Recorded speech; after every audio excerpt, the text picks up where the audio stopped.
Hementxe jarraitzen dugu Zurriolako butaka saioan, kursaletik zuzenean, eta bada beste lan bat hitz egin nahi duguna eta jorratu nahi dugun gaia bera ere, izan ere, atzo esainatu zuten Bolar izeneko dokumentala Troba aretoetan, eta bere zuzendaria dugu gurekin dokumental honetaz hitz egiteko. Berta Gaztelumendi, ez da estreinako hemen, bigarrenez, eta beraz, izango dugu plazera hori buruz hitz egiteko. Kaixo, Berta, eta ongi etorri. Eskerrik asko.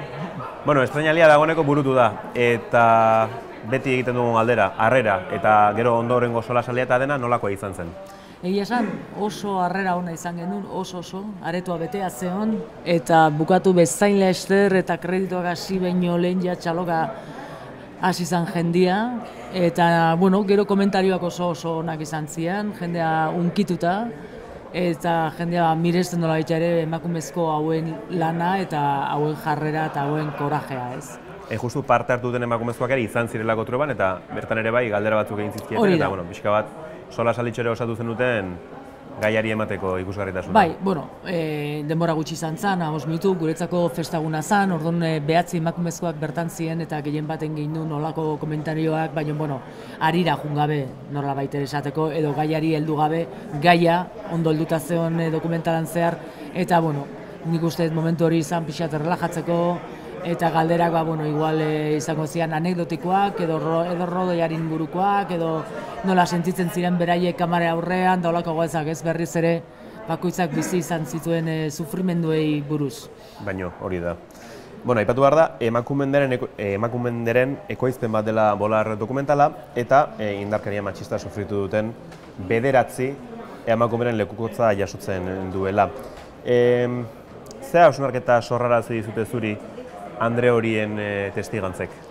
Nik uste deliala, ez dakit, erresistentzia eredu bat, eta borrokalari sutsua diela, ez? Esken finean, gutxi ezagutzen da, violentzia hau, gu normalean horren berri izaten dugu, ja kaberan dagoela, da emakumezko bat hildute, edo dela dagokoa, baina prozesu hori ezagutzea oso importantea da, jabetzeko tortura modu badela, eta orduan, ez dakit, horri aurrea egiteko behar duzun kemena, behar duzun indarra, zugandik sortzen den indarra, zerbitzuk eta horiek noski oso beharrezkoa dira eta balio dute eta bultzatzen dute eta ez dakit, babestu dute emakumea, baina azken finean indar hori zurea behar duzu, ez? Eta orduan niretzako eredu izugarria da nola atera leiken pertsona bat inpernu horretatik, ez? Zenbat indar behar den eta zenbat inteligentzia behar den hortik ateratzeko. Eta beraiekin lan egitea nolakoa izan da, zeren aipatu dugu, hasiera batean ez zela erraza izango beraiek kamera aurrean jarri eta beraien bizipen eta sufrikari horiek kontatzea, beraz, egin behar izan duzu lanketa bat ere bakoitzarekin kontatzeko, pasatako...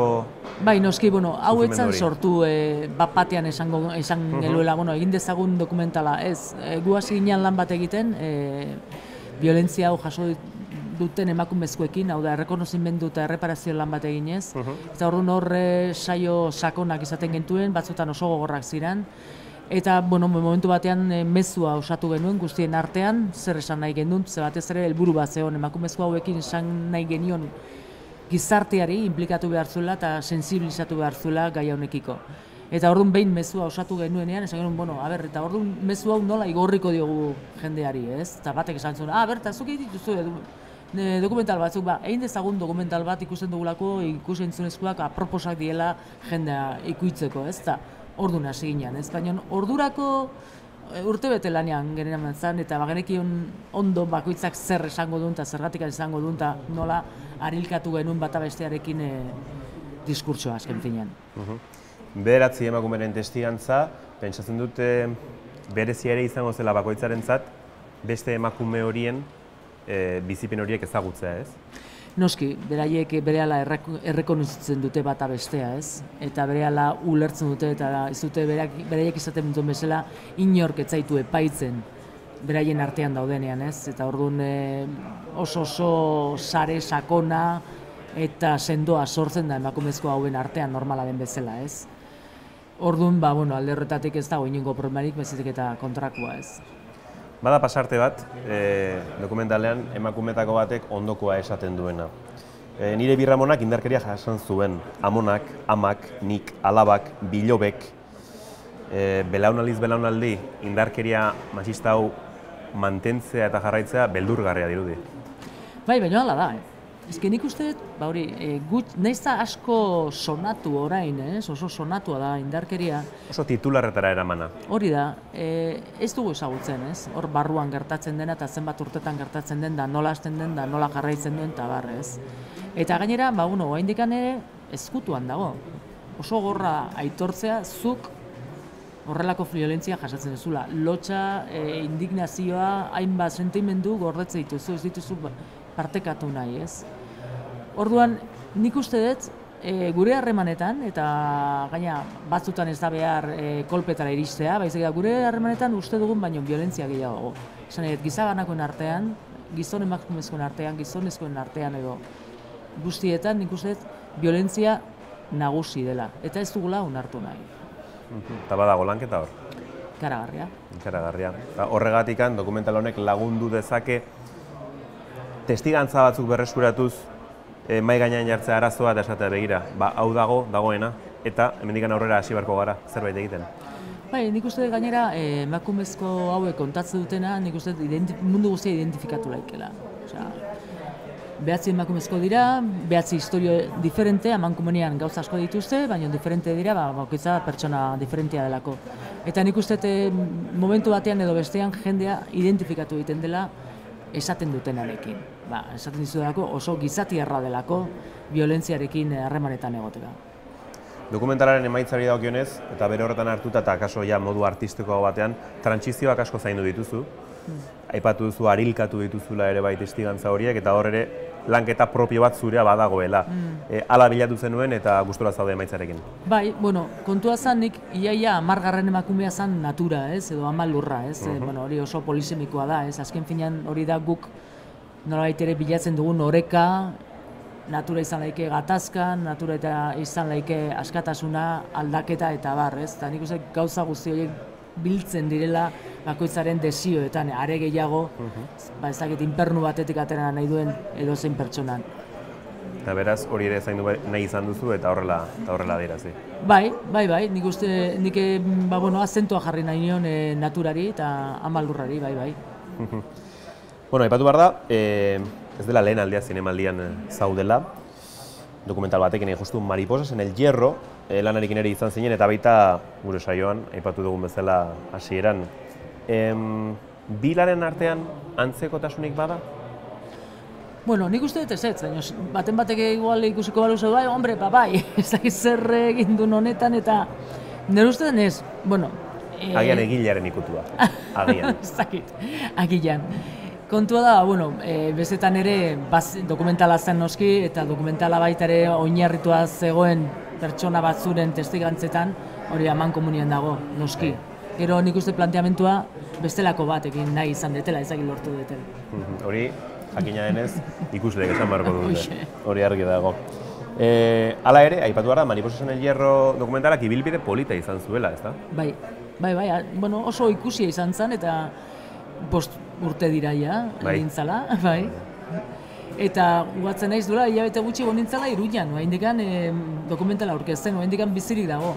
Bai, izan zuen harrera ona, interesa sortu zuen, eztabaida bultzatzen zuen, eta nik espero dut beste hau ere horrela ibiltzea. Hori galetu behar nintzen justu, ez? Zeren, karo, aipatuz duela 5 urteko lan bat, izan duen ibilbidea, eta orain Bolarrekin, ibilbide politagoa, ez dakit, emakunde atzetik egoteak ere lagundu dezake, zurekin bideak? Bai, lehenik eta behin emakumeak izango dira hau mugituko dutenak, 2 talde sortu dira, bata Gipuzkoan kudeatzeko, bestea Bizkaian kudeatzeko, eta bereiek izan dira, edozein herrik eskatzen badu, edozein ez dakit erakundek, emakunde bitartez, gero hauengan joko dute, eta beraiek ere izango dira, adibidez, eztabaida edo kolokioa baldin badago, bultzatuko dutena, edo erantzunak emango dutenak.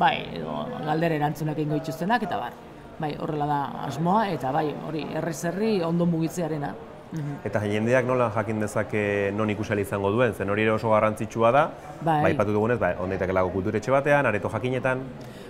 Nik lehenik eta ben izango dizuet astelenean Bilbon izango dela, Azkuna zentroan, arratsaldeko 7:00, Paunazkona zenturan daude sarrerak doain, baina jaso inbarria. Aste artean Artiunen Gasteizen izango da, arratsaldeko 7:00, gauza bera. Eta asteazkenean hemen Tabakaleran berriz ere izango da dokumentala. Hortik aurrera, beti izaten da, erakundeak, emakundekin harremanetan jartzen diak eta eskatzen dutenak, egun baterako, eta horren beti izaten da, gero edabideetan horren berri. Beraz, adi egon eta nahi duenak ikusi Bolar dokumentala diogun bezala, bila dezala eta emakunderen webgunean ere izango du informazio nahikoa. Bukatze aldera, beti ere hitz egiten dugu orainaz, baina etorkizunari ere erreferentzia egin nahi diogu. Nahiko, mugitzen zara tarteka alako dokumentalak egiteko, ezagit proiektu berriren bat daukazun eskuartean? Bai, badugu proiektu bat, baina, bakizen proiektu kostatzen dila asko multzatzea, eta batez ere, zaila da hori diru iturriak sortzea, momentu sortziko dugu esanez, badagoela proiektu bat, baina, oso aztarnetan dagoela. Zirri borrotxoa dagoela hor martxan, baina behintzat ez dagoela gelirik eta jarraituko duzula gai berriekin. Bai, badago bat. Antzeko gaia edo ezberdina? Ez, oso ezberdina. Oso desberdina. Behintzat ere tarteka, saiatzen gara Zurulako Butaka saioan, gure gonbidatuen urrengo proiektuen berri izaten, ez bakarrik berrienez edo gaur egungo ez. Berta Gaztelumendi, ea harrera polita duen urrengo gunetan, datorren astean ere aipatu dugu, Bilbo, Gasteiz, Donostia, eta hortik aurrera ere beste hainbat lekutan, eta plazatan izango da ikusgai Bolar dokumentala, eta ea harrera polita duen. Zinemaldian, gaur bertan badago. Hain justu, baita ere, bai. Eta ostiralian. Bai, zinemaldian horrendik ere pasa dituzu, eta nahi duenak ere zinemaldiko webgunean kontsulta ditzake datak eta baita ere orduak eta lekua. Eskerrik asko Berta. Zuei. Animo, bideo honetan, eta ea egindako lanak ere oihartzun polita duen. Espero dezagun. Eskerrik asko.